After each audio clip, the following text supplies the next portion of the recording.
Janitorial Manager presents the Business of Cleaning podcast, the podcast that brings you the information you need to be successful in the cleaning industry. The Business of Cleaning podcast provides in-depth interviews with successful personalities from the commercial cleaning industry, as well as discussing the trending topics that matter to you and your organization. Happy holidays, friends, and welcome into the Business of Cleaning podcast in the Janitorial Manager Studio live in Toledo, Ohio. This time of the year is a time to reflect and look back on the success of the past year. We're thankful for you, our dedicated listeners, and our guests who take time to share their wisdom each and every episode. During the past year, we've had so many joyous conversations with highly respected and talented people in the commercial cleaning industry. In this episode, we look back at the best conversations from the Business of Cleaning podcast in 2023. So go grab a cup of hot cocoa and relax by the fire. In April, Valerie Ryer, Vice President, Workforce Development and Social Enterprise with the Kennedy Collective, took us on a journey to show us how their organization is changing lives and providing jobs to special needs people in the commercial cleaning industry. Evelyn Kennedy founded the Kennedy Collective in 1951. How much of her impact back in those early days helped lay the foundation from then in 1951 all the way here in 2023? So Evelyn initiatives are alive and well today. Our core values represent what Evelyn wanted for all.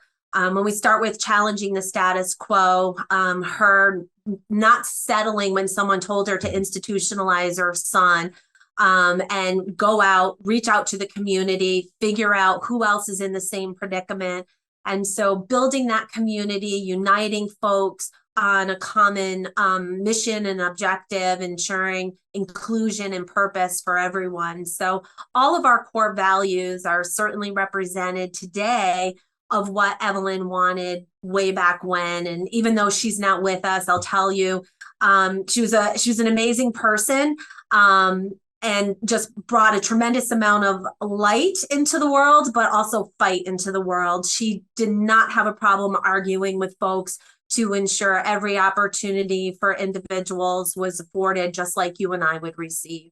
The Kennedy Collective truly has some impressive contracts. When I was kind of doing my research, government, federal agencies, just to name a few: Department of Development Services, DMV, Department of Transportation, and Department of Social Services as well. And two, everybody, when they enter a job, they want that respect. They want to, sure, a wage is great, but you want that respect from your peers and that sense of belonging. And truly, they're earning that respect from everybody, from especially respected, very well respected organizations like the ones we just mentioned. Yeah, we're so fortunate that in our state, they have seen, and most states, they are recognizing the value that our workers can provide. And ultimately, that's the messaging we're trying to get out, even through this podcast, is having the availability to get people thinking, hey, maybe I should partner with some of our local community organizations that have a workforce that can help us with diversification.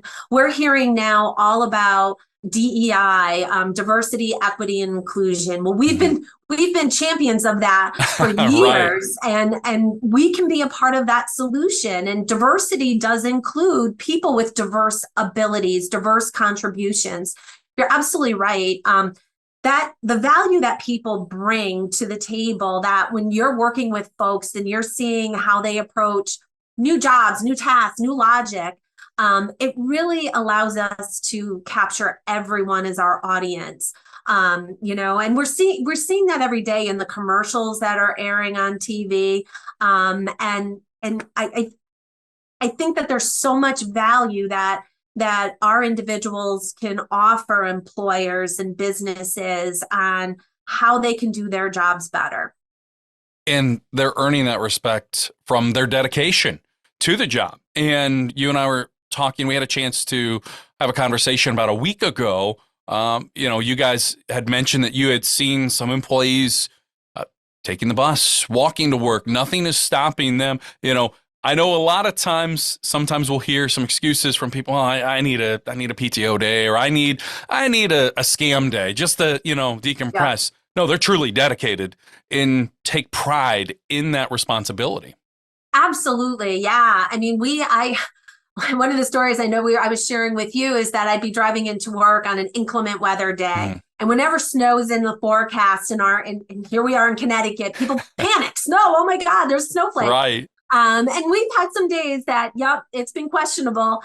And there I'm at an intersection and I see two of our guys that we've helped find jobs, and off the bus they go, and they literally have to walk down this really main highway and go up this hill to get to their job site at an assisted living facility. And they're just trekking away like nothing's at it. And meanwhile, I've got other people calling out, my non-disabled employees calling out, saying, oh, I can't make it in because of the weather. That dedication, people, when people love their job, when they value their job and they appreciate the fact that they don't take for granted that it's always going to be there. I mean, that's one of the difficulties we're facing right now is so many job candidates are like, I'll get another one type of thing. But our guys that we are assisting to help find employment, they really value the work that they're doing. And when they get in there, they just embrace it wholeheartedly. And like Ted Lasso always says, just have to believe. Yes, believe. I know you guys recently started with Janitorial Manager here not that long ago. And for our listeners, Janitorial Manager is a work management software built for commercial cleaning industry to streamline their operations online and through the app as well. What has your guys' experience been like so far using the Janitorial Manager program for your employees? Well, first off, I want to say our account rep, Claire, is amazing. We love her tremendously. She's helped guide us in all of the different phases of development as we're building this platform for ourselves. And, the information that we're putting in, helping us clarify areas. So what I've really appreciated is that when we've approached things, being an organization that hires individuals with disabilities, we wanted to make sure that this application would cater to folks that might have limited reading capabilities, might not be tech savvy at all. And she's brought people to the table that say, we want to understand more. We want to figure out how we can make this work. And so I'm truly appreciative of that, because there's so many companies that just say, nope, this is our package, take it or leave it. The other piece that I really love about it, and we're very new into it, so we're still getting the finessing of how we're supposed to do things. But it's the contract details, it's the information about our employees, information about every single contract, the inventory that we have and we're using. It's ultimately bringing everything down to a granular level for us to understand, what do we need to do? Have we done it? Did we check up on it? And are we meeting our customers' expectations? And then it has features that are going to allow our customers to interact with it and provide them immediate feedback on the performance that we've done, and allow them to comment back on the performance that we've done. And so that it really becomes this interactive, collaborative experience versus us just going there. Before, everything was paper and pen, and paper and pen's great, but you can't analyze any of that. It just takes so much more manpower. And so using the JM Connect application on our phones, and being able to, being here in Connecticut, and if I have people out at one of my other work sites in Pennsylvania, I'm able to see the work that they're performing and be able to follow up with them and ask questions and comment and look at what those needs are. So I feel like it's such a dynamic platform, and we've just scratched the surface. And if what I'm seeing is just scratching the surface, I can't imagine what else it can do for us. Edwin Eaton, owner of iPro Building Solutions, journey took an unexpected path while he was a student at the University of Washington. and it changed his life forever. Edwin explains why building a positive company culture is so important and how it has led to employee retention. You know, the commercial cleaning industry wasn't even on your radar, and when you were a student attending the University of Washington, go Bruins, the Conference of Champions. At least we've, Thank you. at least we got to agree on that for a few more years before UCLA moves to the Big Ten. But you were focusing really on hospitality management until your roommate's uncle contacted you guys for some help. Of course, like all college kids, you need money, right? Especially for that weekend nightlife. And of course, you guys jumped at the chance to make some spare change. What were your first impressions when you helped, having no prior experience in the industry? Did you think that hit the fast forward button and you would see yourself starting your own company and kind of creating this nice movement that you guys have in your business? I think starting a company, yes. Starting a commercial cleaning company, no.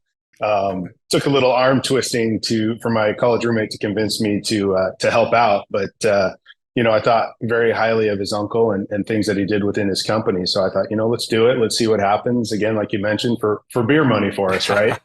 And so it was one of those where they had 3 banks in our area and they just needed some extra cleaners to hold over until they could find some people to replace in that area. And so we did it. And that's kind of how I got into the industry. And, honestly, I enjoyed it. There was nobody overseeing us. It was fast paced. We had a time budget to get things done. So yeah, I got my feet wet and kind of sparked my interest for the industry. Was it fair to say if this occurrence hadn't have happened, maybe the butterfly effect would be a little bit different for you and not even ending up in the commercial cleaning industry with your business? It's crazy to think that. I've never been asked that question, but thinking back on it, I probably, if this experience didn't happen, if we didn't get that phone call to help out, I don't think I would be in the commercial cleaning industry.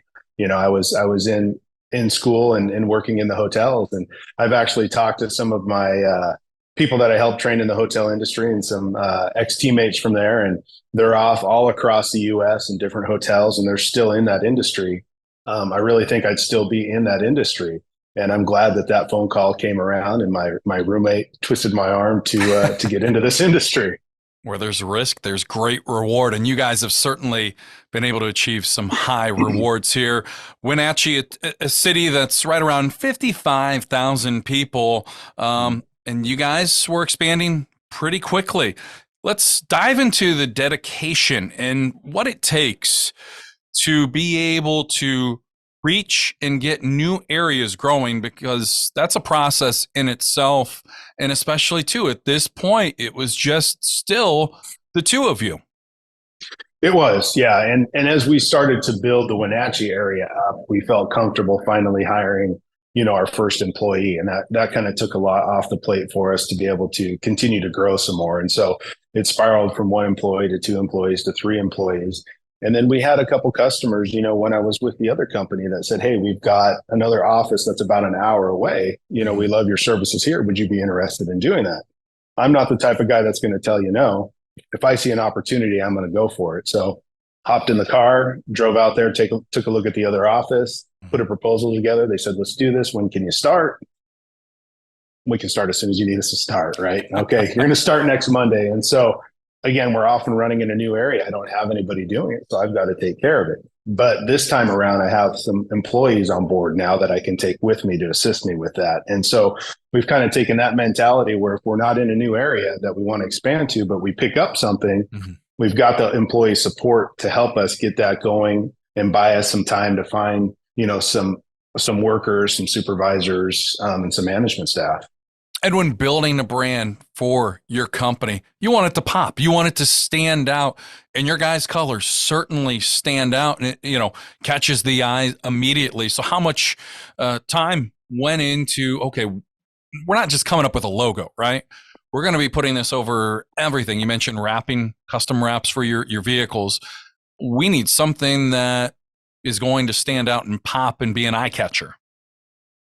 Absolutely. I mean, that's the biggest thing, they may not know what the logo is, but they see that color sticks out and it catches their attention. Then all of a sudden, whatever marketing you have on that piece, they're going to look at it and read it, and then hopes of calling you or going to your website. But yeah, color wise, what's going to pop? And lime green just came to the forefront for us that it would pop. Any color that you put on black pops, but you put lime green. Obviously, this is white today, but if it's lime green, it pops. I mean, if you can kind of see over here the jerseys that we have that are up there, that pops, that sticks out, right? Even though you can't really see it, but the color pops, and so it catches your attention.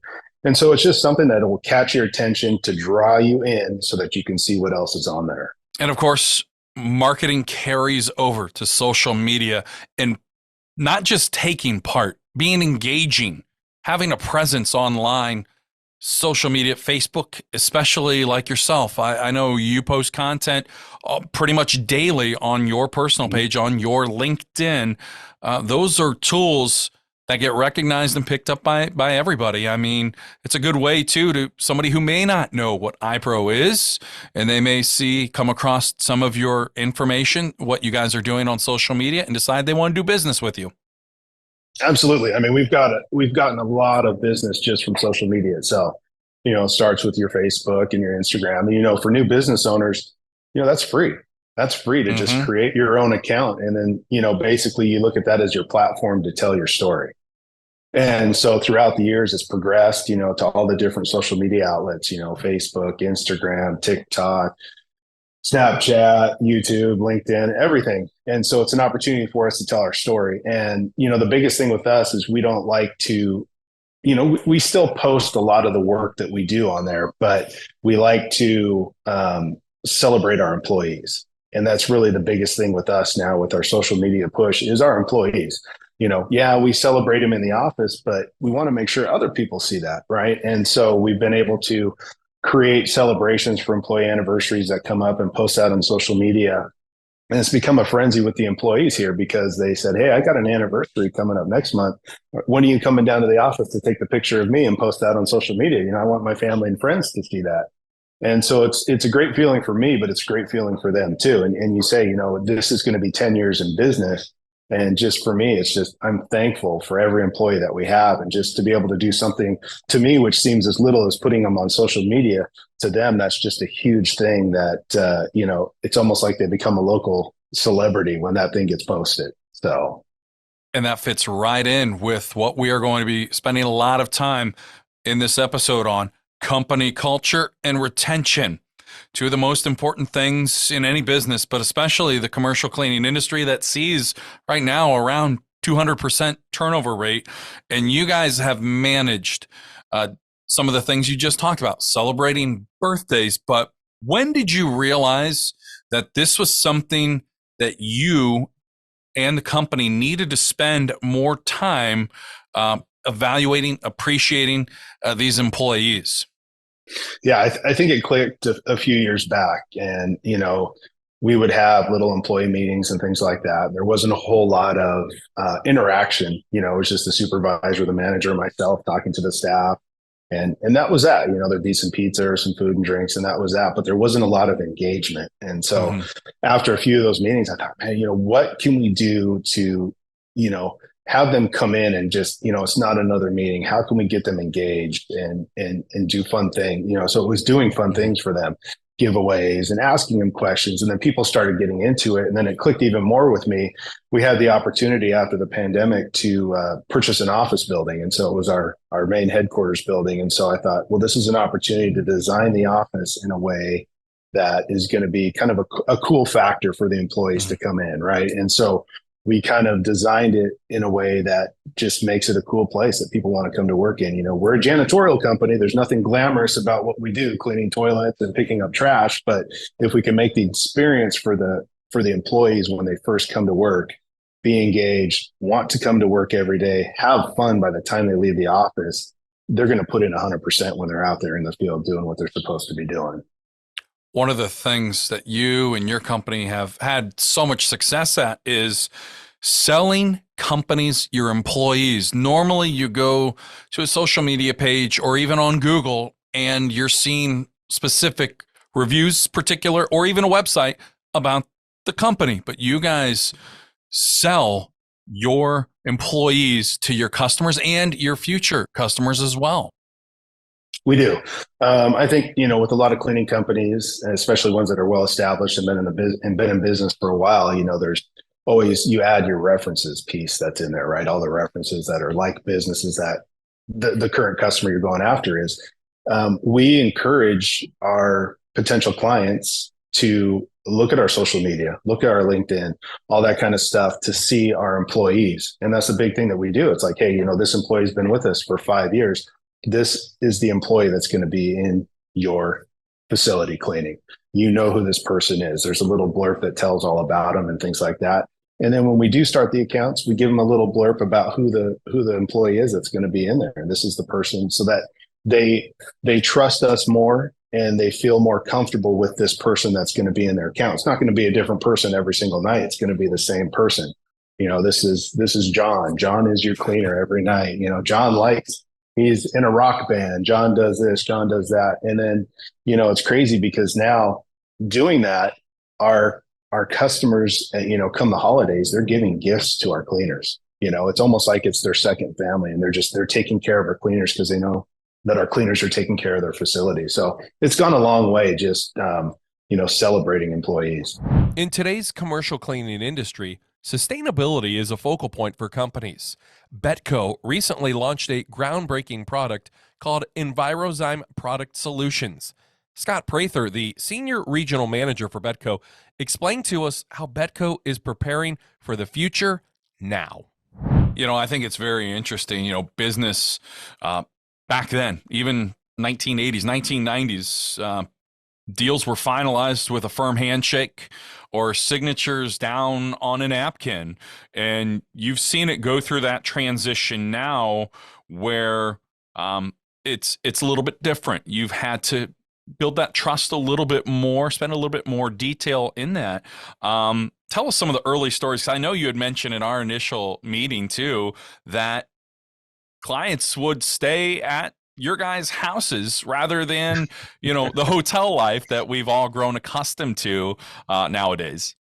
Well, it's funny, Tim, because again, back in the early days, there wasn't a whole lot of factory reps that were on the road, but the ones that were, my grandfather and grandmother would actually would bring them in. They wouldn't stay in a hotel. They felt like family. And so, watching a lot of these factory reps come in, of course, everybody wore a suit and tie back in those days, and everybody carried a demo case. And, basically the way to set up your schedule, or what we today call an Outlook calendar, was the phone book. So, a lot of times I would watch my grandmother cooking breakfast for the guys, and, they'd be sitting there talking products and talking different types of applications and opportunities, and they'd be marking their yellow pages, if you would, and making calls. And back in those days, a lot of things were just cold calling, but it truly was a different time and a different business back in those days. There was everything was done on relationship selling. You had close friends, you had good friends. Kind of like, it used to be when you started in sales, they would tell you that, your best friends are going to be your best customers. And that's so true, because as you work with a lot of these customers, and especially in my early days at Betco, I found that, they were like family, because to be honest with you, you're spending more time with your customers out there in the field than you are with your own family. So they become very, very close. That's a winning combination in any industry, but certainly in your guys' industry. It's an exciting time. We mentioned Betco just releasing a new top-of-the-line product called Envirozyme Probiotic Solution. It's a word that we hear in our daily lives. I know that I take a couple of probiotics to help. I'm kind of getting to that age now. I'm a new father, so I figure, you know what? I should probably do a little bit extra, taking care of myself. But it always has, when you hear that word, you associate with positive health benefits on our bodies, but not necessarily yet used to hearing it on cleaning products. That's correct. And, congratulations on being the new dad, Tim. I tell you. Thank you so much. If probiotics were around when I was your age, I would probably have been on them the same as you are. Again, technology is amazing. And the probiotic side of our line of cleaning is basically we've been able to design specific bacteria to go after specific areas as far as cleaning. We have found that we can eliminate odors in restrooms. We can eliminate urine in restrooms. We can do so many things that we can design the bacteria, which creates enzymes, which creates more enzymes, which creates more enzymes as far as regimens to go after what we're doing. For an example, one of the first products that we designed was a product called Grease Solve. And you look at your typical all-purpose cleaners, the greasers out there, and most of them are very high alkaline in nature.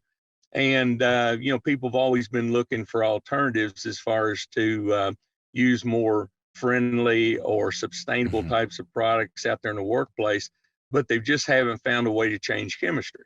So with the probiotics program, we've actually found that these products will not only clean, but they'll eliminate odors, they'll break down cellulose, they'll break down urine, they'll break down so many different things, and they have a pH of 7. So it's very easy for them to relate when you start talking about a pH of 7, because they know that that's typically neutral. And they look at, it's like, well, I've got to see this work. If it's a product kind of like a neutral floor cleaner, if you would, it probably hadn't got a whole lot of cleaning ability. But then they're shocked when they use the products. And then also too, that being that particular type of product was designed to go after those hydrocarbons and oil loving types of areas, then it also continues to clean even when it's in the drain. So we help the back side of the operation as well as the front side. And then we found in testing, Tim, that these probiotic products that we're using actually have residuals to them that will last up to 21 days.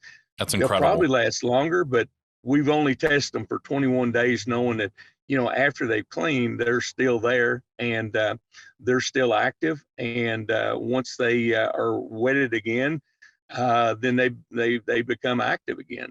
So it's a real good thing as far as for the environment, for the worker, and everybody surrounded. Sustainability certainly on everybody's mind, and wondering what happens. We mentioned when things kind of get into the soil, from what we saw in the mess in East Palestine, Ohio. You guys, obviously, this is a multi-product. I mean, it's good for docks, garbage disposal, floors, grease traps, beverage trays in restaurants. But really, sustainability for our future is something where you guys have taken a lot of pride in for that next generation, for your grandkids, my kids growing up. And that's really important. As so many things have happened, I would say in the last year or two, that things that have been able to get into the soil and the water. Well, I totally agree, Tim. And, I talked to a lot of folks my age, and they say, well, it's too late. It's never too late. Yeah. I think that what we have to do is we just have to be prepared to change. It is a change, by utilizing some of these products and procedures, the way that we're using them today. It's a change of what they're currently used to doing, but it's a positive change. So that's what they have to look at. Several years ago, we came out with, and not only Becco, but a lot of the companies came out to where we were going to, everything was going to be green cleaning. And the problem is that the technology wasn't there yet to go along with totally switching from conventional products to green products. So it really got a bad rap the first go around. And now I think that with the technology that exists, we're finding that there are a lot of voids to where we can use programs like the probiotics and the Envirozyme products that do as good or better of a job of cleaning and give us all the benefits of sustainable types of products. And, and looking forward, I hope that, there's more and more coming out of the pipeline, which I know there will be as far as in time to come, to where, we're probably using less products, but we're being able to adapt and use them as far as for a lot of different things, so that makes the training easier for the people, makes the purchasing easier for the people, and also too, like I say, it's cleaner on the environment, because we all have to live on this as I say, this rock. So we're all at one point in time responsible for what we're leaving behind, and I think Absolutely. that's a big thing. If we can look at it like that for our next generation, our kids, our grandkids, I think that this is a generation that can make a big impact on it, as far as starting that change and in a positive way. I've been seeing information on the news here the last month or so about where the hole in the ozone is actually starting to close again. Hopefully this is by using these more environmentally friendly type products, that do not have the ozone depleting capabilities with the aerosols and so forth. So I think we're on the right track if we can just pull everybody together, and get the commitment for everybody to do it, and not just when you have to do it. Ken Carfagno, owner of C3 Cleaning, entered the cleaning industry with $160,000 in debt. Ken navigated us on his journey, how he tackled that mountain and eliminated the debt. Ken built a plan how he could work only 2 to 3 days a week and still achieve his profit. He explains how to create the lifestyle that you deserve. We're accumulating the debt because she's finishing up school, and that's where some of that, a lot of that debt came in. Private school for her. I still had some left over from me. It just kept climbing. We made some very poor financial decisions, and we got like $167,000 in debt. We owed 35 different people / businesses, debt collectors, whatever, a piece of that. And it was very stressful. And then going into work on October 30th, 2005, thankfully, just 3 months after starting a cleaning business. My wife started the business, but going into work October 30th, 2005, my career, everything I'd worked for, GE was always going to be the thing. They were going to keep me forever. So that on the side, I could do the things I want to do so I could get out on my own terms. That didn't work out because that day I was tapped on the shoulder, and I had performance reviews prior to this that said, "Ken, you suck. Ken, you still suck. Ken, you really, really suck." I'm like, "Oh, I'm doing fine here. I'll take I was just so oblivious. I was so optimistic, just blinders on. I'm going to get out of this job on my own terms. Ken, come with me." I went. You're out. And I remember, so how did I feel? I sat and I left for lunch after that meeting. They wanted me to think about it. It was a Friday. Come back on Monday, meet again. How do I want to proceed? There's some options. I want to resign, or I want to do whatever. And I did negotiate a nice kind of leaving package, which helped me a lot. But I sat in the parking lot of GE, and then I went over to Wendy's, which is down the road. I was going to I just couldn't even process. This was like waves and waves of like comprehension and grief starting, everything had been taken from me. I'm like, is this real? Is it not real? I ended up not telling my wife about this for a week. And I remember speaking with my mentors that were in the Amway business. I'm like, this is what just happened. How help me? I'm like, how do I share? I should have told my wife right away, but I was scared to tell her because I'm not going to make it as a man now, because I just lost my job, and we make nothing. All these part-time businesses, they don't make any money. You make $500 total between the three of them. Yay! That's not going to pay the bills.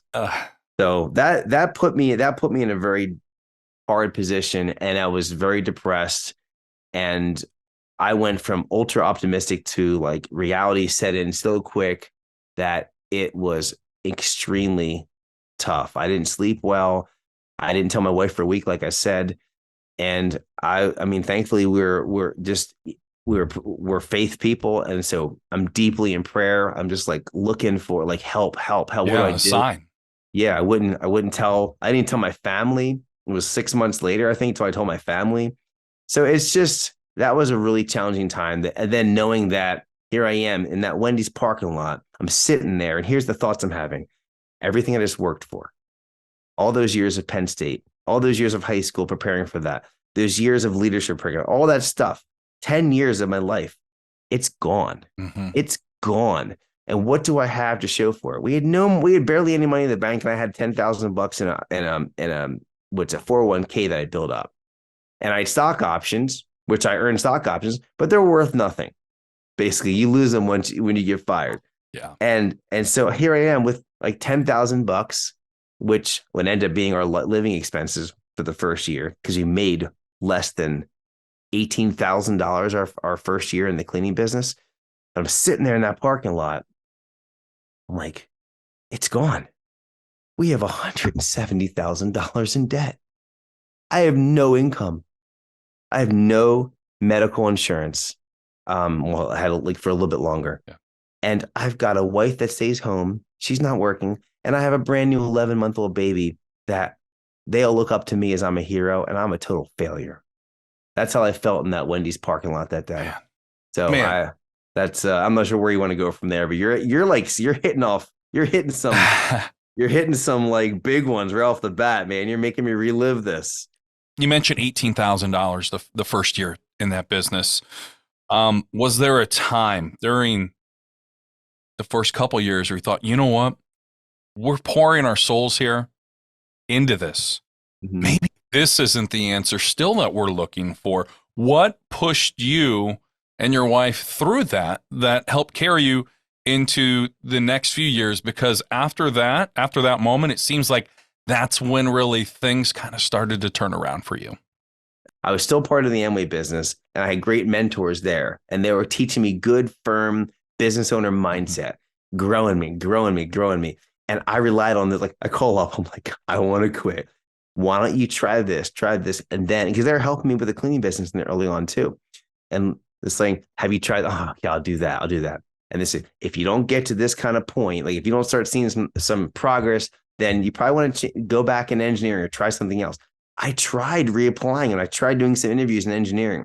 No, not the right fit. And it just didn't look good on my resume when I have all this stuff. And then it says cleaning business, $30,000 of revenue. Like, what the heck is this? Mm-hmm. That I left my last job. Why would you leave GE? Well, I got let go. Well, you're not going to make it here. So that didn't make it. So now you to the point you're asking now, I remember in 2000, I'm going to go to 2008 because this is where it turned around. From 2005, working our buns off, my wife mostly, and then the introduction happened. Well, let me set it up. The apartment property manager is just like coming over to, walking around the courtyard. My wife's out there with the baby, and he just looks up and says, "Oh, hi, Teresa." And he's like, "Oh, hi, Brett. How you doing?" And he's like, like that. He's like, "What's wrong, Brett?" And he goes, "The cleaners again."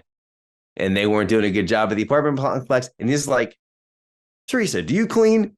She says, "No, my husband does." Right? And she's like, smart. And Brett says, "If you set up a cleaning business, if you want some extra money, we'll give you all the apartments to clean for some extra money." And we're like, she's like, "All right." She got some insurance over at State Farm, I think, for like whatever she could figure out. We went on eBay and got a backpack. No, she used our vacuum, our stuff, and she put the baby on her back and she's cleaning up. I'm like, turned it into a workout. Yeah. And then she got me to help her, and then I got fired, right? And then that same property manager passed on the card actually to his boyfriend, of all things, and he was a real estate agent at Coldwell Banker. And I get a call from Coldwell Banker when I'm deep in depression in late November. I'm like, I'm losing the job. I'm like out of here. I negotiated to stay on from end of October through the end of the year, basically showing up part-time hours with full-time pay. They hooked me up for that time to help my family. But I was like looking for jobs. I was trying to get the business going. I get a call late November from Coldwell Banker. "Hey, your information just happened to come across our desk. We keep 3 preferred vendors on for cleaners. We have 750 agents that look for cleaning help. We have 2. The third one just got sick and can't do it anymore. Would you be interested in an interview?"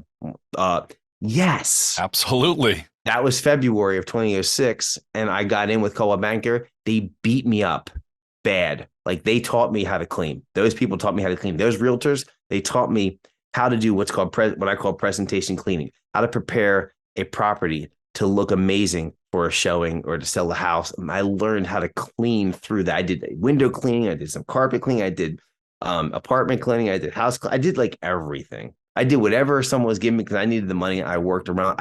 I got my desire back, and I got that work ethic back that I mentioned in the early parts of GE. So at this point, you guys have had your breakthrough. You're starting to make some money, but it's then again, you realize I'm still putting in 60, 70 plus hours, 80 hours, Yeah. not being able to spend the important time. What I'm talking about is with your family. When was it that you kind of had that epiphany moment? Okay, we're making money, but I'm wore out. I'm missing things, or or the kids are starting to get to that age where I don't want to miss things.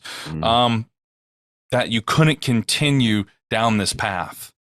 What hypothesis did you come to? Great question for the engineer. What hypothesis did you come to, Mr. Edison? I'm going to keep it pretty simple, actually. When I was working as an engineer, 100 hours, it was slightly physical, highly mental and emotional.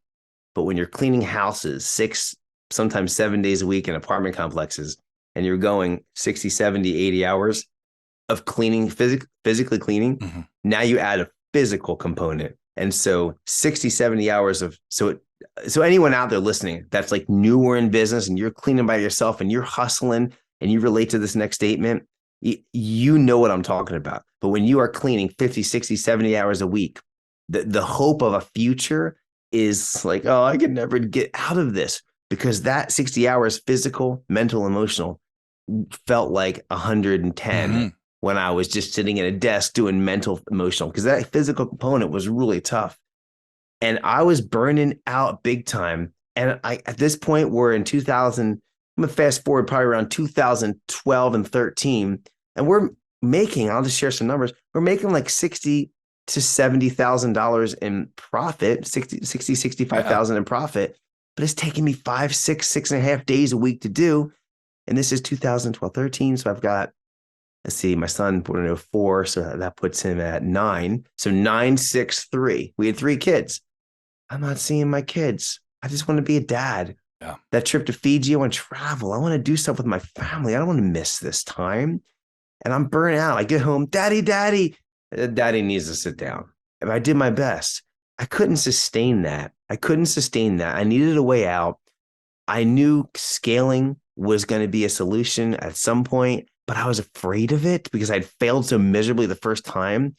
And so I'm looking for another path. And so the breakthrough came when in 2014, I met a new best friend. His name is Vincent Puglisi. He is the founder of Total Life Freedom. He's written multiple books that are, well, he won't say they're bestsellers, but he does very well. He's built a mastermind community that I'm a part of outside of cleaning. We met at a Dave Ramsey, Seth Godin, Gary Vaynerchuk conference in New York City. Chance encounter, we meet. And after that, we built up a friendship. And he's in sports photography and journalism. Incredible, like on the court, NBA Finals, Stanley Cup, Super Bowls, big time stuff he was doing. It was super cool. And I saw the lifestyle he had as a solo photographer. He's like, I'm talking to him in like October. I was like, yeah, I got this one more. He does weddings too. I got this one more wedding to do. And then my next one's in April. I'm like, oh, that's cool. So what are you doing between now and April? Going to travel. I'm going to do, like, what do you mean? You have off? Like, it just blew my mind. He had this level of freedom. And I started asking him, and we started masterminding, and I started applying some principles that he had done, but also, and I had worked with him. And it was, he has figured out a way to be a solo operator in a photography business where he could create a 6-figure income basically 8 months out of the year, 7 months out of the year. And it's like Saturdays and a couple of days of editing. Could I? And this is another one of my podcasts. Don't say I can't. Change your 2 words to 3. Change I can't to how can I? How can I? How can I do something similar? How can I? I'm an engineer. Can I optimize the business that I have? Yep. So Vincent's information, and then all that GE stuff came into play. I start pulling my numbers. I start tracking everything. I start looking at the potential. I start figuring out on the walks with my wife. Hey, what if we did this, this, and this, and this? And I could shrink down a day of work here. I could shrink a week or a day over here. And we, over the next trial and error of like losing customers, gaining customers, getting higher paying clients, getting faster by using some of my engineering toolbox I knew, like the 80-20 rule, learning how to incorporate that and taking my average clean from like 3.5 hours down to 2.5, and taking my average customer doing houses is before I switched over to commercial. Mhm. My average house from like $140 to almost $200. That change was allowed us to go from 5-6 days a week and like 50,000-60,000 in profit at that point to 2 days a week and the same profit. So it took a couple of years. By late 2015 and into 16, I would say that as a solo cleaner, we had made it, because now I'm making the income, more than the income we were making as a full-time when I had a job. Brandon Serro, Senior Director of Education at ISSA, successfully has trained over 350,000 industry professionals. He discusses why investing in a proper training program for your employees pays off. He also looks at the hot topics in the industry, including clean airflow into buildings. It was a beautiful opportunity to go from zero revenue to a multi-million-dollar business unit in a short period of time, dedicated to changing lives in the cleaning industry. And it really felt like home. So here we are today. I'm interested too. I mean, I come from a telecommunications background. I have several colleagues that have graduated that I still keep in touch with that came from telecommunications background. How did that degree and your prior experience prepare and allow you to take the tools from that to apply with ISSA today? So I'm going to go way back, right? So let's go back to my high school days, and I'll tell you how I got into this, because it'll all come full circle. So I want you to picture not this handsome face you see today, but a dorky kid, acne, spiked hair. We've all been there. We've all been there. You know, it's like that puberty stage, right? But you know, no friends. I was an introvert, but I was really passionate about the sport of bowling. And I had a few 300 games. I was really into it. And I was 16, 17 years old, but I had the pleasure of attending a fundraiser for children that were blind and deaf, and they were raising money for these children. And I said to myself, I need to do this for something. Like it almost like just wrapped its arms around and said, Brant, you need to go help somebody else. Use the sport of bowling to do so. So my first year, we ran this event. We raised a few $1,000s, and I had all the local news personalities and radio stations show up, and it was Beat the Celebrities. So during that event, one of the radio stations, back then known as Albany's #1 hit music station, Fly 92.3, big shout out to them. They were there. They called me and said, hey, would you like to come tour our radio station the next day? We really liked your personality. I didn't know it was an interview. And I literally was offered a job the next day. I took that job, and I started, you know, Tim, this is going back, $7 an hour, minimum wage. And I would go out and I'd set up all the events, go to the concerts. I was the guy behind the scenes. And then quickly, I was on air. So I would do overnights. I did a little bit in the evening hours. And then I started a DJing company. And I broke out of my shell during this time. I was forced to be on stage in front of 10,000 people or 5,000 people, and essentially be a talent or an entertainer with no background, no training. And it was figure it out. Your feet are on fire. Go do it. And that's how it all started. And my love for public speaking and being in front of people to help make change, it really started back when I was, 17, 18, 19 years old. And it's come full circle. You've traveled internationally to certify people in the industry from Europe, South America, Australia, Canada, and Mexico to certify over 350,000 industry professionals. That's an impressive number to help change lives and allow people to get that training so that they can help other people, their employees. When you think about that number, because it is mind-boggling, what does that mean to you personally, especially that 17-year-old kid that wanted to help people? Yeah. It's funny, Tim, I did a podcast with one of our members maybe a year or two ago, and every time I think about it, I tend to get a little teary-eyed and choked up because I didn't personally train and certify 350,000 people. It was a group effort with all of our master trainers. And it's the stories that come to life. And just to share a couple with you, because I think it really brings it home. But I'll never forget this gentleman who I'm still dear friends with. I text quite often. I met this gentleman in 2014 and just starting out, a little puppy running a contracting business essentially. And just, we didn't know where this person was going to be in 2024. But today, multi-million-dollar contracting company, software company, consulting, I mean, you name it, they're involved. And to see somebody go from nothing to being one of the industry leaders in less than 10 years is amazing, and to create those bonds. But I'll tell you, I guess my thing that I'm probably closest to right now, I was showing you before we jumped on air, but I had a couple articles, and these two articles for me, not because my picture's in there again, but it really is what we're doing with these organizations, and it's the workforce development programs. It's individuals that are homeless, they were abused, they were on drugs, they were alcoholics, maybe they're in prison. They are taking our training and certification courses because they say, I want to be better. I don't want to be the person I used to be. And coming from the faith that I come from, I know what that's like. You want to jump ship from who you were to be that better person today. And we are giving the opportunities as a gift from ISSA. It's something we do at the core foundation. And for me, watching these individuals go from living on the streets to getting some support in a home, to taking our training and our certifications and going to work for $20, $30 an hour, that's what it's all about. There's nothing else that matters more in my day than seeing that happen.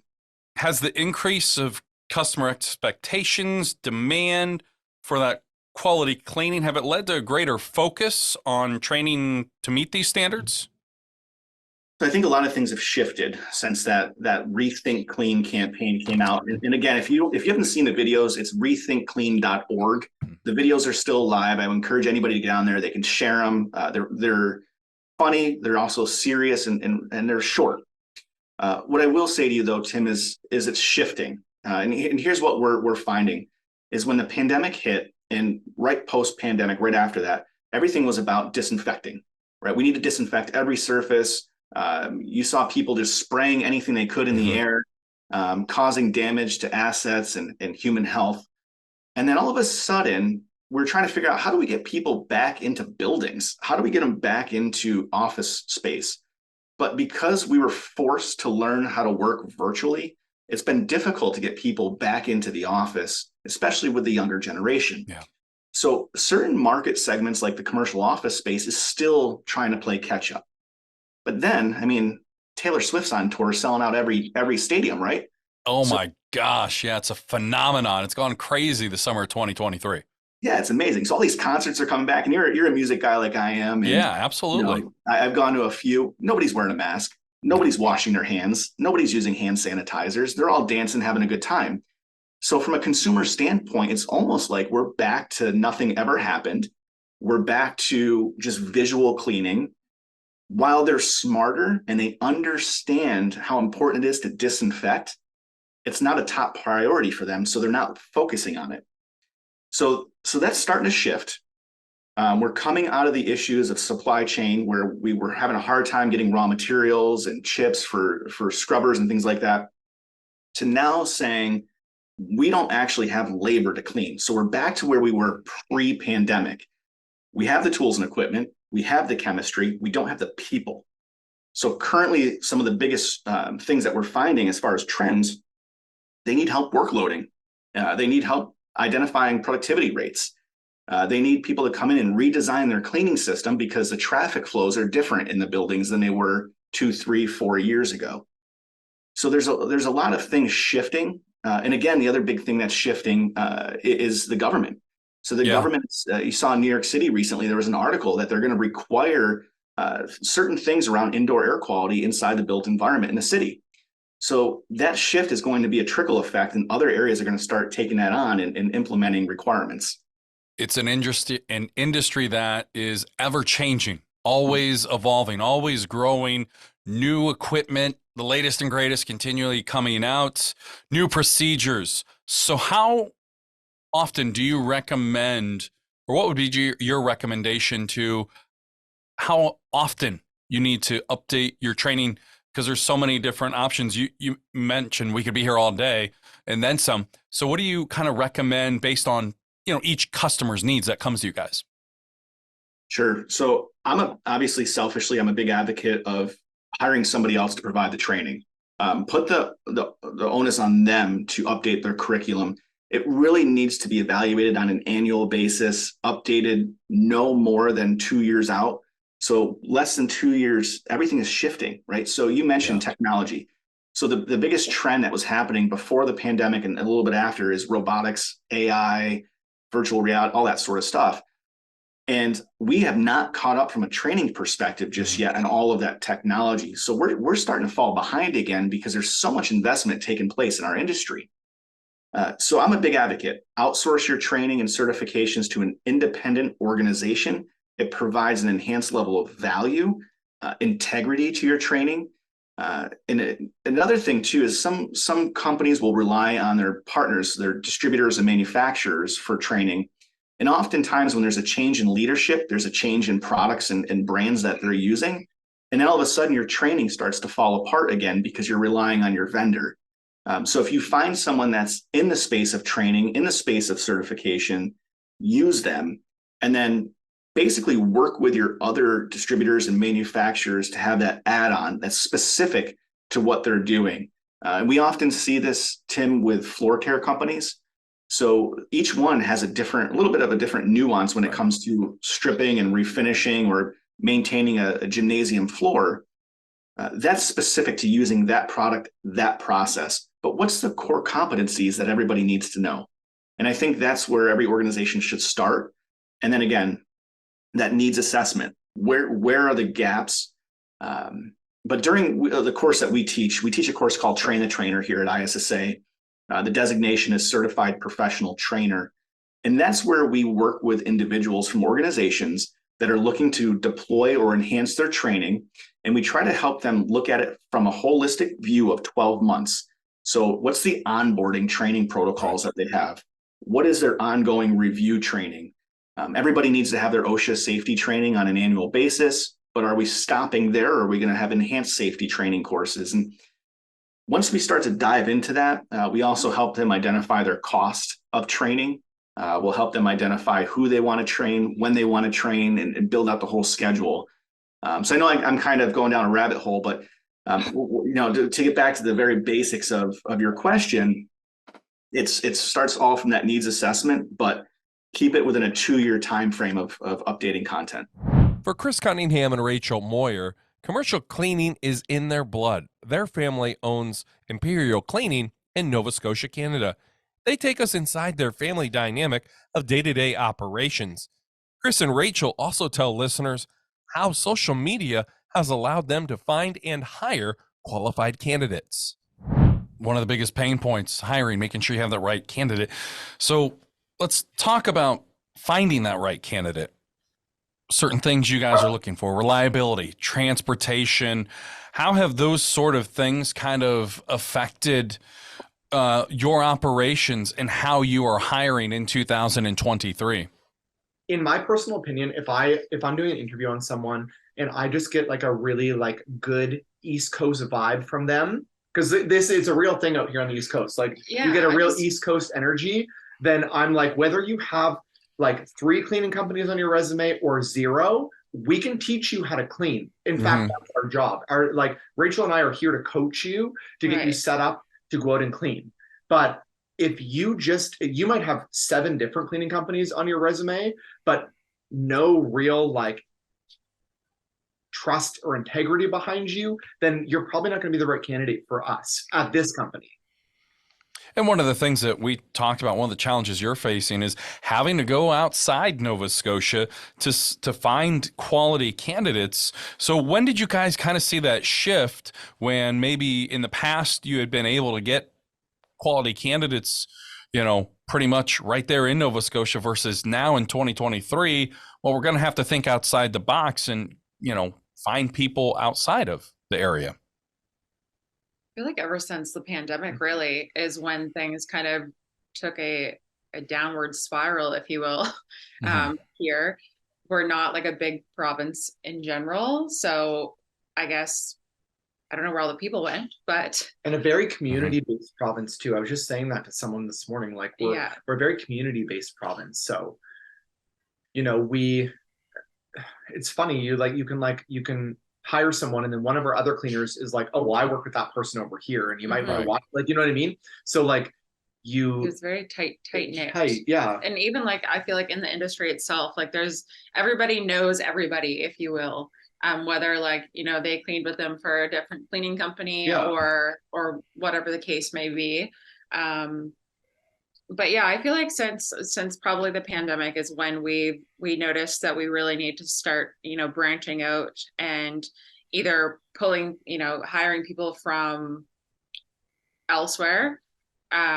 We did try and reach out to different hiring companies that Nova Scotia Works. I just sent them off an email to say we, again, some of those contracts that are outside of the general city peninsula.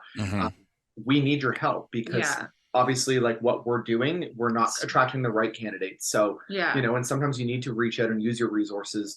But definitely the pandemic, we saw, that's when I came really on. huge. Yeah.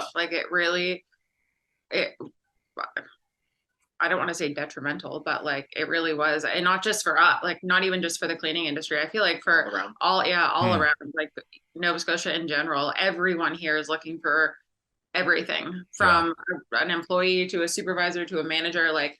Everywhere as you go, you see signs of, everyone needs help. And the thing is with the pandemic too, and this is really unique to our industry, is the thing with the pandemic. So you had your drive-through window that was open. Okay, well, you know what? If you've got if your staff gets cut off by 50%, you're managing a drive-through window, or you're managing a small store where we're taking stuff outside. We're taking stuff outside to meet your clients. With us during the pandemic, in this industry, and I heard from other people when we were at a conference last year, everyone wanted double the cleaners for the people that were in the office, double the cleaners, double the sanitization practices. But in the same breath, people were going off because they were nervous about the pandemic. So your client wants double the work from you, double the employees, extra sanitization practices, and then they want, and then there's no one to bring in. Right. Highlight the link between employee quality and customer satisfaction. Obviously, your employees are the ones that are going to be out on the site, out at a particular building, day to day, the ones being seen in front of the customers. So it's key for those employees on site to build the trust, expand that relationship, and continue to build upon that. So Rachel and I, 2 summers ago, built this supervisor training, and it's an onboarding for supervisors. So basically that training, obviously it has the fundamental stuff. It has the health and safety, how to do an inspection, all that sort of thing. But honestly, one thing that I can say, and people that are listening might disagree, but you don't need to be the best cleaner to have the best relationship with your client. If your client likes the cleaning staff and respects the cleaning staff, genuinely likes them, that cleaner will have a job until they retire, because people on the East Coast create a great connection, a great trust with their cleaner, and they don't want that person to go anywhere. There's so many times that we have tried to transfer someone. We're this person is amazing. They would be so well suited in this new role that we have. We'll give you $1.50, $2, $3 more.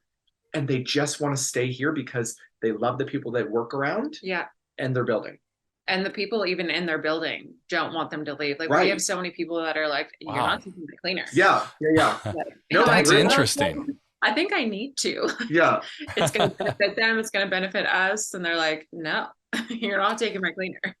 And what do you think that reason? What do you think that reason is? Just once you establish a relationship, you're used to that continuity, that familiar face, and you can go to a person if you have a problem. It's harder to build that trust with somebody new? Maybe. Yeah, I feel like some of it doesn't even come down to like, how good of a cleaner they are. It literally just comes down to the fact that they've built a relationship with this person. Again, as humans, I don't think a lot of us like change in general. Yeah.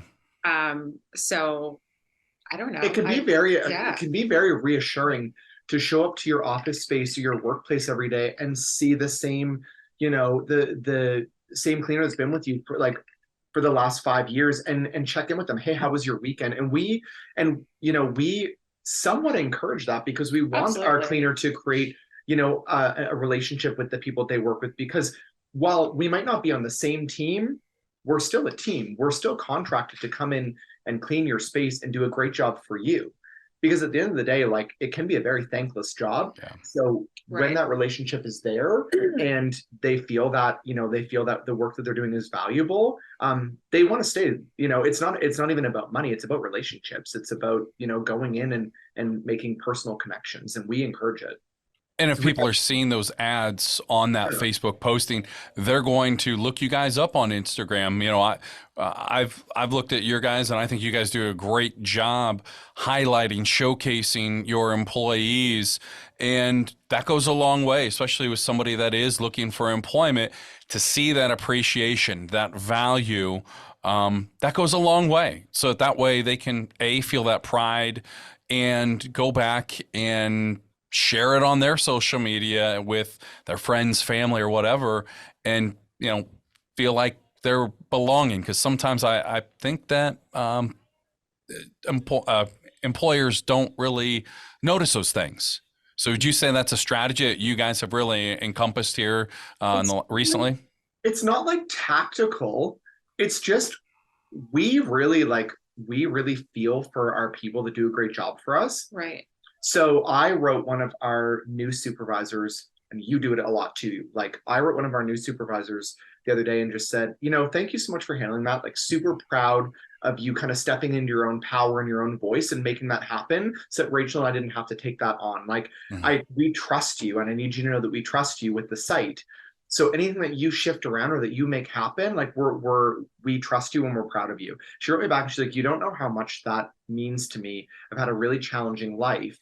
Yeah. And to hear that the two of you are proud of the moves that I'm making is really important to me. And that's someone that we're going to have around for a long time. And that's not incentivized. It's not tactical. It is literally just humanity and being a nice person. Yeah, exactly. I feel like we do that often for, I will definitely say, like, sometimes people go unnoticed, and it's not obviously purposeful. Sometimes we just get so busy in here that, people don't get recognized as much as they should. But that's definitely something that I know that we, in particular, and your mom actually really strive to try and remember, whether it's a gift card or thank you, just a thank you. Yeah. Anything, just to say hey, we notice you, we appreciate you, thank you so much. The thing that I've been doing lately when I'm sending out my employee emails or my supervisor emails is just to remind them, at the bottom of our, my email, I'll just say thank you so much for your hard work. We appreciate everything you do, both for our company and for the client, because that little sentence, that goes a long way. Because again, I said it earlier, it can be a really thankless job. Our job can be the complaint department for 5 days out of the week. Yeah. Hey, our toilet's dirty. Hey, this garbage in this one room didn't get emptied. And complaint. And then of course, as the complaint department, we're sending those complaints back to the supervisors or the employees to say, can you go and take care of this? And then they need to be reminded, hey, but I also appreciate that you took care of that. And the next time that the end of the month rolls around and you want to have a pizza party, give us a call. Rachel's great for that. Give us a call. The sales approach has undergone a profound transformation over the course of the last 3 years, primarily due to COVID-19. MJ Merja, Manager of Business Development with GDI provides her strategies and new concepts to go above and beyond for your customers and prospects. I personally believe that it is a true art of sales in business. And really, things have changed for you and the approach and everybody in the landscape for the last 3.5 years. What are some of the challenges that you guys have seen in that time frame, the last 3 years, of how you deal with handling sales? Oh, that's a great question, and it has been challenging for sure. I'm really big on meeting the client face to face and getting to know them. But, as we all know, it's been difficult. A lot of people work from home, and, coinciding your schedules with their schedules, Zoom, great example, like, getting into a Zoom meeting or a Teams meeting, whatever the case may be. So at least you can have that face to name recognition. So I think that's helpful in its own. Phone calls and emails. I think everybody's so busy in their schedules, and with that hybrid working model, people are overly busy, trying to do the balance of a work home. I find that even working from home, you tend to work a lot more than you would say at the office. So being able to put a face and name is very important when it comes to sales. And I try my best in order to meet that need, and whether it be scheduling a lunch or just as simple as a Zoom meeting. That's all you can really do. I find that having that phone call kind of sales thing doesn't work anymore. It does not. People are too busy for it. So also too, does that change your approach? Because you schedule, there's a typical time frame. Let's say, if you were in person, maybe you'd have an hour to talk with somebody face to face, where a lot of Teams meetings, sometimes you may only have 30 minutes. Does that change, or has that changed kind of your approach, your team's approach, when trying to establish that connection, get the pain points from your customer and hear their needs? I guess it would help with kind of understanding doing social media, looking up who the client is, understanding what they like, whether there's interests or hobbies, whether they're a part of a chamber of commerce, or, they play a golfing league. That's something that you have to kind of look at, so then you can arrange your schedule, be a part of that commerce or chamber of commerce, do the golf, and meeting them that way. I think that's helped me quite a bit, and just being a part of that, any networking type of conference or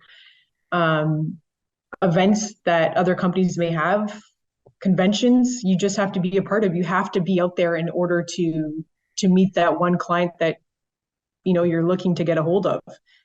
A strong presence can go a long way, especially with a company in the commercial cleaning industry having to do their own independent research. So if you guys share that data and put it out there, your clients are going to see that, they're going to retain that, and then try and make those changes with their company.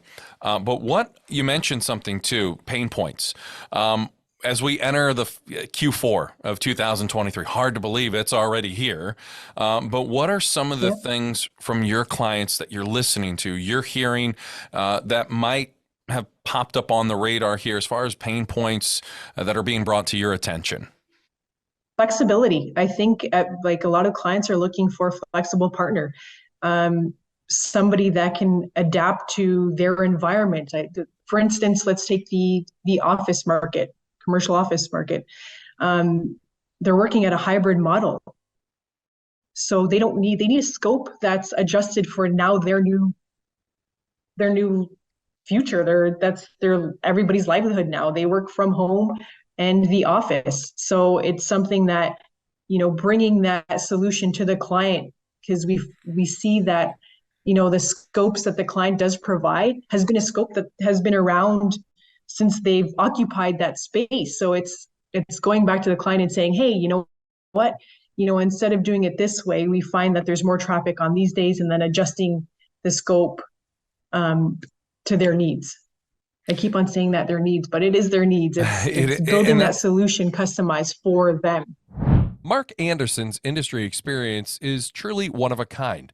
With over 50 years of experience, he's seen it all and done it all. Mark lets listeners know when it's an appropriate time to start thinking of scaling your business. Also, hear Mark's knowledge on upsell and cross-sell and get the most out of your current customers' contracts.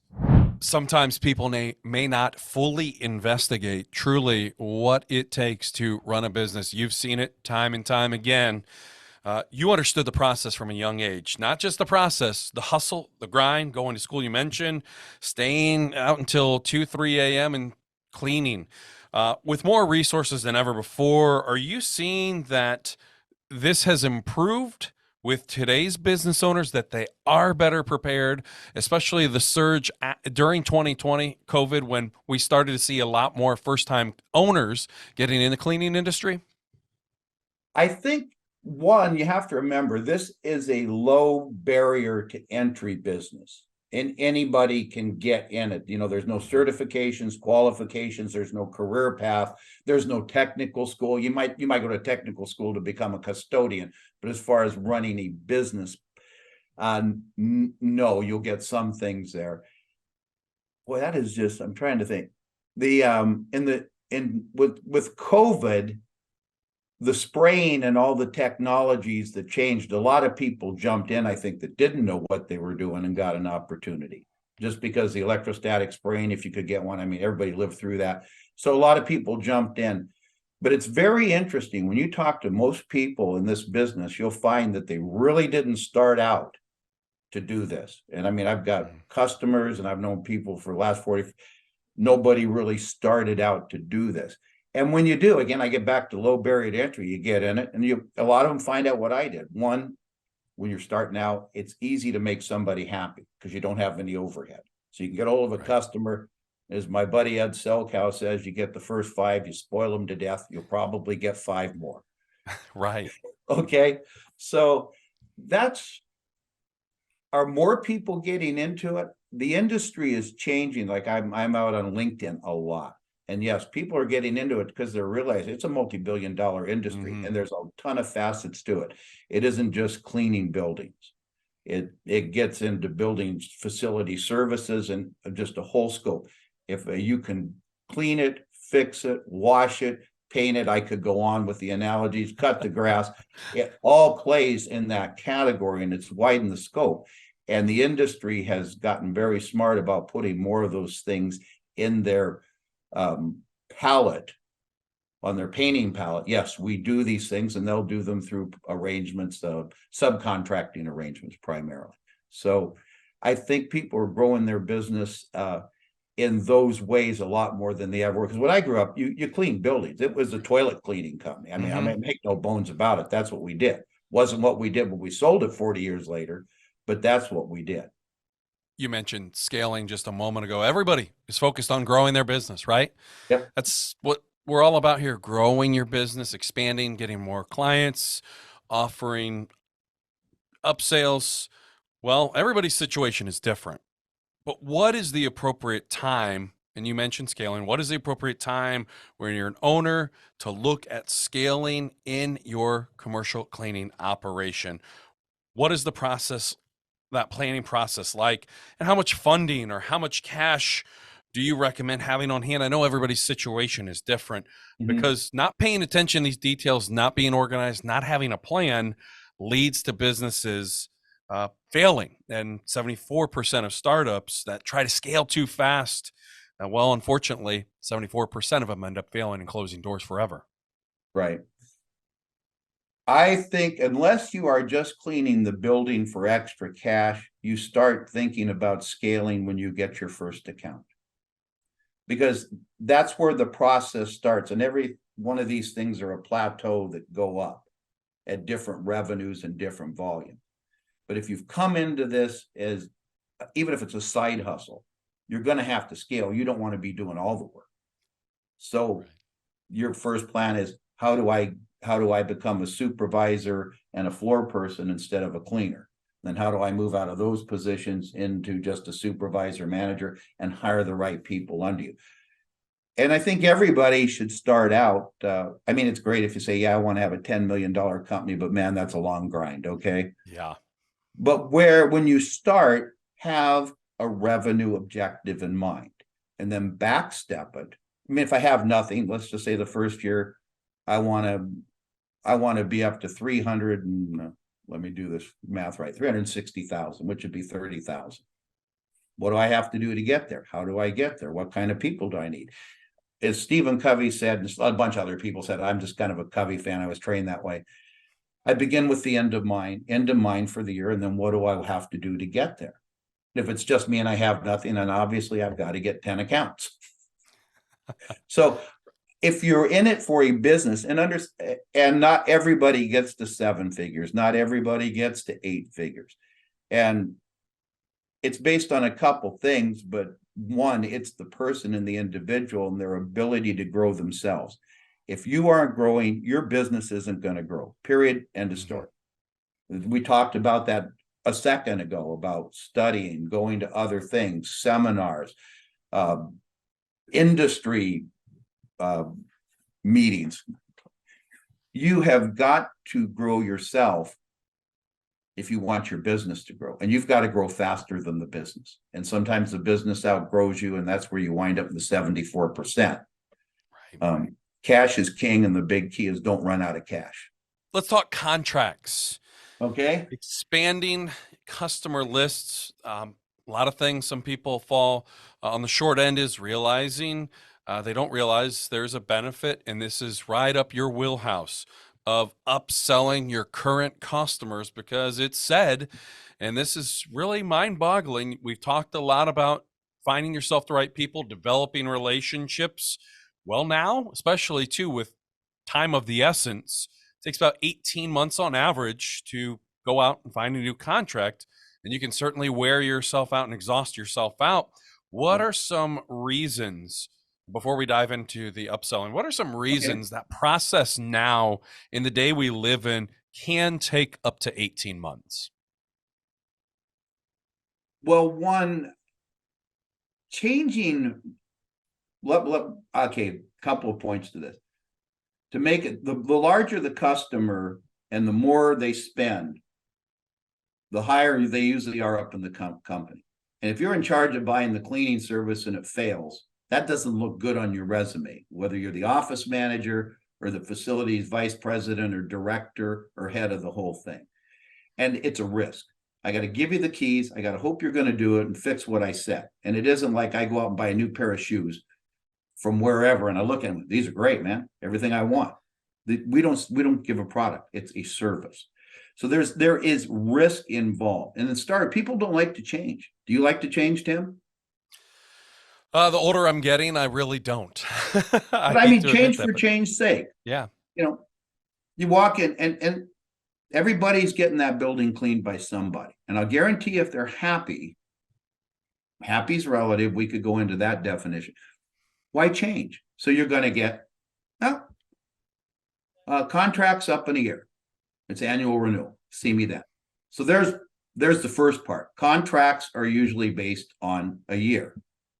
However, they're all cancelable in 30 days. Nobody in this business. Now, there are ways when you're writing larger contracts, there are ways to lock things in. There's performance issues that are part of the contract. There's certain guarantees as long as you're performing. And I'm talking about things that start getting into the $200,000 a year stuff. They have to, because you can't go in and start something, then somebody get mad and throw you out in 30 days. So there's different strategies for different contracts. But let's just say a level contract, a couple, $3,000 a month. You know, you're on a 30-day contract. Oh yeah, they signed a year, we signed 2 years, but they're all performance based. Every one of those things. Yeah, you're going to get 2 years if you keep everybody happy. So people think in terms of calendar years or budgeting. So when budgets are due, that's when they get more money for next year's cleaning contract. And if let's just say, we'll make it simple, my fiscal and calendar year are the same. Okay. So at the end of the year, the whole company rolls over December 31st and we're new. I'm doing my budget in October. Well, if I've got a $2,000 a month budget and my boss says I'm not giving any more this year, I still got a $2,000 a month budget. I go out to bid and everybody's $2,500. I'm not going to change. So I could go into more of the psychology about this. And really, you have, when you get the bigger the contracts and the larger the customers, the more you have to understand this. There are large customers can be a 2 to 5 year cycle. Right. Just because the cost of change, the opportunity of failure for a change. But so those are why it takes that amount of time. Oh gosh, I'm trying to think who in the heck. I should have looked this up because I was talking to somebody else and forgot exactly who it is. Chet Holmes has a buying pyramid. And Chet Holmes was the second co-founder of FedEx. Chet's passed now. This is again why you study outside industries and people. And he has something, look it up, called the buyer's pyramid.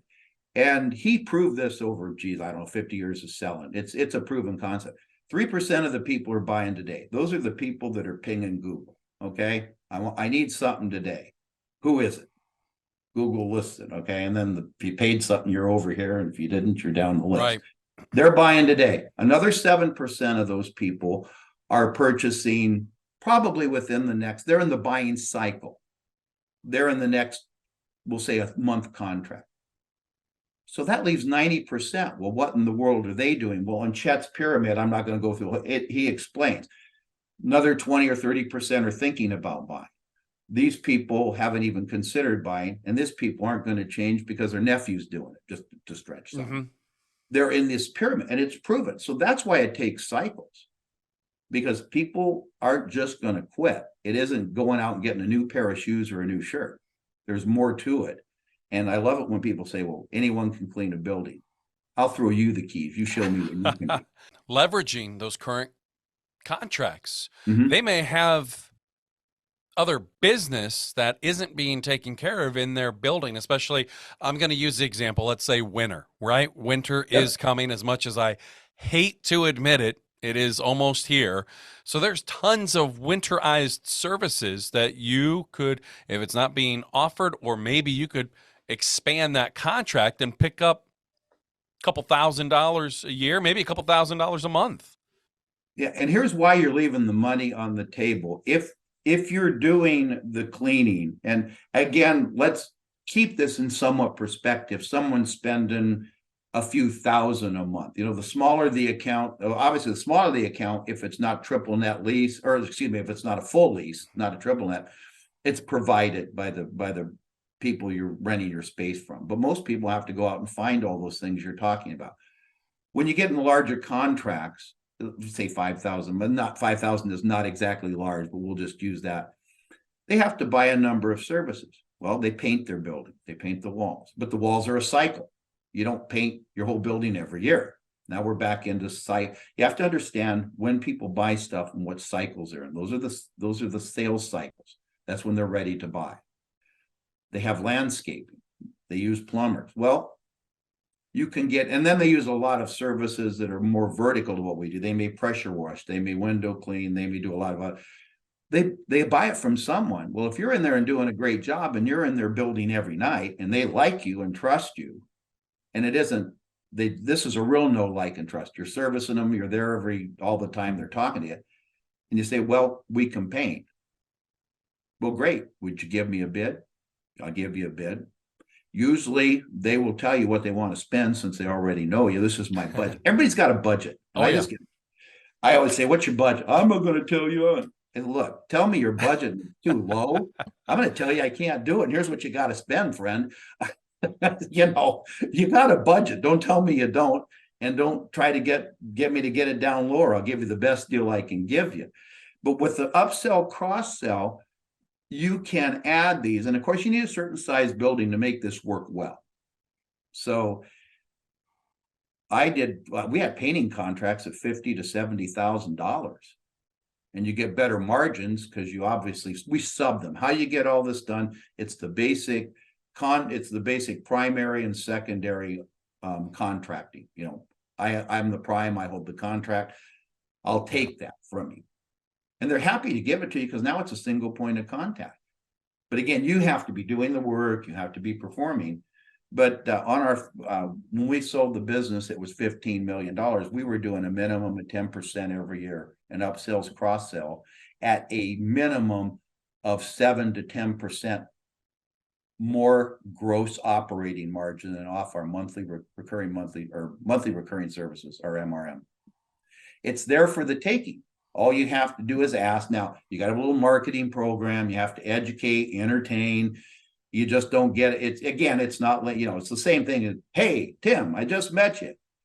You want to buy this? Well, even when you know them, it's the same thing. It's a journey. So you learn what their cycles are on all these things. And if they're happy with the landscaper, they're not going to change if they've got something coming. So there's a strategy and a psychology to working all of this. But you should be able to add 10% if you've got a decent, and I'm going to say a marketing program that works with your current clients and educates them. Here's what we have to offer. It offers them some value. I'll just say, hey, it's winter. Here's the 10 things you need to do. Now we're back to content. Here's the 10 things you need to do to button up your building for the winter. Snow's coming. Are you prepared? Have you prepaid in advance for someone to do your snow removal? Okay. Because people will prepay. You know why? Because when it snows, everybody's busy and you're going to have to wait. And heck, we used to sell contingency contracts. We didn't get a lot of snow out here. I had a couple of panic customers, but they'd give us $3,000 to be first in line, and I'd pay the subcontractor an extra, $500 of that to make sure I was first. And we had that money whether it snowed or not. Okay. Right. So I don't want to belabor this. There's a lot to it, but upsell, cross-sell, bundle, expanding, and they are 7 times more likely to buy from you than they are anybody else. Because even if they bring an outside contractor in, they may know you're there. So there's no security issues. There's no key issues. We can go on single point of contact. And if you work it, and now you're really tied in. So let's say you don't do such a great job with the cleaning this month. Get rid of these guys. Well, they look down. Holy cramming. Let's see, they're painting for me. They're doing the HVA services. Now you're doing it through other contractors, but you have contracts with them. They don't take your work away. Long story short. And they'll go, and I've had this. I had on $1 million account. Purchasing agent called us in and goes, well, maybe we better bid this thing. He starts looking down at everything. We're changing all the filters in the factory, the bag. We're painting. We're on the line. We're sorting screws. And he goes, I can't get rid of you guys. Doing too much. Yeah, you're doing too much. So what you're doing, just fix your problems for me and we'll be good. It doesn't mean they won't go. Right. But it means they will think twice, because all of a sudden it isn't just putting the janitor work or the cleaning or the disinfecting work, whatever portion you're in, industry silo of serving. And the closer you are, the more valuable you are. 2023 has been quite the journey. We appreciate you for allowing us to bring you the information and stories from the world of the commercial cleaning industry. We're looking forward to continuing success in 2024. For everyone at Janitorial Manager, our guests, I'm Tim Clagg, wishing you and your loved ones a blessed holiday season. We will see you in 2024.